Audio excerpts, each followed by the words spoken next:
name is Mohammad Aslanali. I'm studying UKG. My school name is Salok Islam Institute. Today I am from that's Tipu Sultan, also known as the Tiger of Mysore.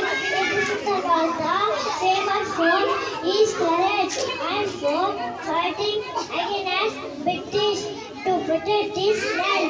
Tipu Sultan was the first Indian king to use rockets in battles, which made his army very strong and smart.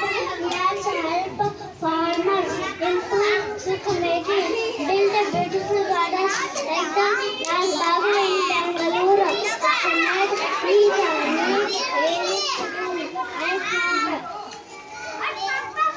Tipu Sultan once said, "It is better to live one day as a tiger than 1,000 years as a sheep." Thank you, Jai Hind.